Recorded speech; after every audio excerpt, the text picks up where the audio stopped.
성경 일독을 위해서 오늘 우리가 함께 읽어나갈 하나님 말씀은 고린도전서 10장부터 13장까지의 말씀입니다. 고린도전서 10장에서 바울은 사랑하는 고린도 교회 교인들에게 교만하지 말기를 부탁하고 있습니다. 1절부터 5절까지를 보시면 형제자매 여러분, 나는 여러분이 이 사실을 알기를 바랍니다. 우리 조상들은 모두 구름의 보호 아래 있었고 바다 가운데를 지나갔습니다. 이렇게 그들은 모두 구름과 바다 속에서 세례를 받아 모세에게 속하게 되었습니다. 그들은 모두 똑같은 신령한 음식을 먹고 모두 똑같은 신령한 물을 마셨습니다. 그들은 자기들과 동행하는 신령한 바위에서 물을 마신 것입니다. 그 바위는 그리스도였습니다. 그러나 그들의 대다수를 하나님께서는 좋아하지 않으셨습니다. 그들은 광야에서 멸망하고 말았습니다. 라고 하면서 자기 조상들의 이야기를 해요. 그 영광스러웠던 홍해를 지났고 구름 기둥이 인도하셨던 그때를 살아온 자기의 조상들이 그 은혜를 받았는데도 광야에서 멸망을 당했다는 거예요. 그렇게 놀라운 하나님의 영광을 본 사람들조차도 하나님 앞에 그 마음을 지키지 못하고 하나님 앞에 교만했을 때에는 하나님 멸하셨다라는 내용이 10장에 쭉 나오고 있습니다. 고린도 교회가 은혜를 많이 받은 교회였습니다. 그래서 어쩌면 그들은 하나님 앞에 교만했었습니다. 내 은사가 더 크다. 서로 간에 분열과 다툼이 있었습니다. 그래서 바울이 부탁하고 있어요. 절대로 주님 앞에 교만하지 말라.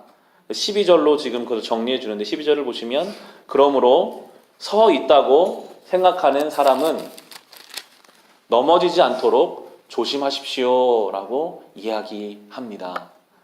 우리는 늘 하나님 앞에서 이 말씀을 기억해야 합니다. 나 정도면 신앙생활 잘하고 있는 거지. 서 있다고 생각할 때마다 우리는 넘어지지 않기를 깨어 있어야 합니다. 홍해가 갈라진 그 사이를 지나간 이스라엘 백성도요, 하나님 앞에 금방 또 불신앙의 모습을 보이잖아요. 이것이 인간의 연약함입니다. 늘 그것을 우리는 생각하며 살아야 합니다. 그렇게 이야기하고 나서 또 한편으로는 그렇다고 너무 주눅 들어 있지도 말고 시험 가운데 너무 마음을 상해하지도 말라라고 이야기하는 게 이어진 13절에 바로 나옵니다. 여러분은 사람이 흔히 겪는 시련밖에 다른 시련을 당한 적이 없습니다. 하나님은 신실하십니다. 여러분이 감당할 수 있는 능력 이상으로 시련을 겪는 것을 하나님은 허락하지 않으십니다. 하나님께서는 시련과 함께 그것을 벗어날 길도 마련해 주셔서 여러분이 그 시련을 견디어낼 수 있게 해 주십니다. 라고 또 한편으로는 위로해 주고 있습니다. 교만한 사람들이 있는 곳에는 늘 그것 때문에 상처받는 사람들이 있어요.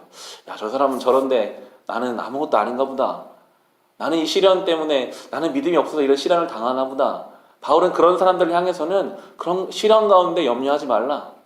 하나님이 그 시련을 이겨낼 길도 주시고 견딜 힘도 주신다라고 또 한편으로는 이야기해주고 있습니다.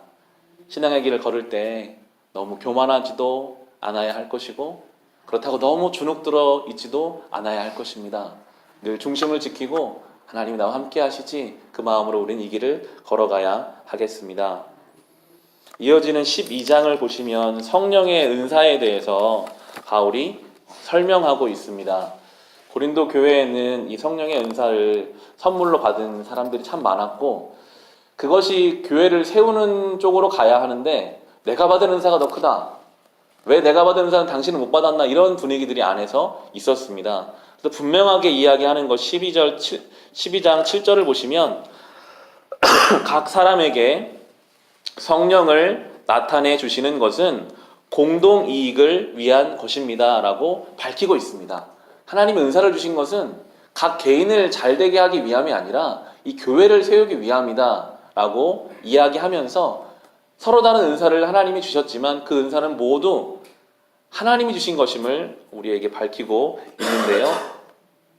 우리가 받은 은사들을 하나님 앞에 온전하게 사용해야 됨을 또한 이 12장에서 이야기해주고 있습니다. 지체로 설명하고 있거든요. 27절을 보시면 12장 27절을 보시면 여러분은 그리스도의 몸이요 따로따로는 지체들입니다 라고 설명하고 있어요. 우리가 그리스도의 몸인데 몸은 눈도 있고 코도 있고 귀도 있다는 거예요. 서로 다 다르다는 거예요. 다른 것이지 크고 작음이 없고 높고 낮음이 없다. 모두가 다 하나님 앞에서 몸의 역할을 감당하기 때문에 존중해줘야 되고 교회를 이루어가야 한다라고 설명하고 있습니다. 12장을 집에 가셔서 읽어보시면 다양한 은사들이 나오고 그 은사에 따른 직분들이 다양하게 나옵니다. 그것들이 모두 어우러져서 건강한 교회를 이루어가야 한다라고 이야기하면서 이 12장의 마지막 절을 보시면 그러나 여러분은 더 큰 은사를 열심히 구하십시오. 그러면서 이제 내가 가장 좋은 길을 여러분에게 보여드리겠습니다. 라고 하면서 이제 고린도전서 13장으로 사랑에 대해서 설명합니다. 가장 큰 은사가 결국 사랑이라는 거예요. 이 교회를 세워가는데 여러 가지 은사들이 있겠지만 우리가 사모해야 할 가장 큰 은사는 바로 사랑이다 하면서 우리가 잘 알고 있는 이 고린도전서 13장 사랑장에 들어가게 됩니다. 사랑을 설명하면서요, 가장 먼저 나오는 것은 사랑은 오래 참는다 라고 하면서 이 사랑을 설명해 가기 시작합니다. 여러 은사들이 있지만 가장 큰 은사는 사랑인데 그 사랑에서도 가장 먼저 요구하는 것은 오래 참으라 라고 이야기해주고 있습니다. 교회를, 이 분열이 있고 다툼이 있는 교회를 온전하게 세우는 가장 큰 능력은 방언도 예언도 영분별도 다른 것도 아니라 사랑인데 그 사랑 중에서도 오래 참는 사랑. 저 사람과 내가 다르지만 여러분 참 다르잖아요. 교회 안에 정말 다양한 사람들이 있습니다. 하지만 이 교회를 세워가는 것은 오래 참는 사랑. 나와 저 사람이 다르지만 주님이 나를 참아주셨으니 나도 때로는 이해 안 되는 것도 참아주고 기다려주는 것으로 교회가 세워져 간다라고 가르쳐주고 있습니다. 교회만 그럴까요? 우리의 가정을 세우는 가장 큰 은사도 이 사랑일 것입니다. 사랑 중에서도 오래 참는 사랑이 우리의 가정 안에 있을 때 우리의 가정도 하나님의 교회로 건강하게 세워져 갈 것입니다. 이 13장, 고린도서 13장을 하루 한 번 더 꼼꼼하게 묵상하시면서 과연 나에게 주님이 원하시는 사랑이 얼마나 있는지, 내가 사랑하는 가족들을 향해서, 교회를 향해서, 내 주변의 사람들을 향해서 얼마나 오래 참는 사랑을 하고 있는지 돌아보시고 그 사랑을 주시기를 간구하며 그렇게 가정을, 교회를 세워가시기를 주님의 이름으로 축원합니다.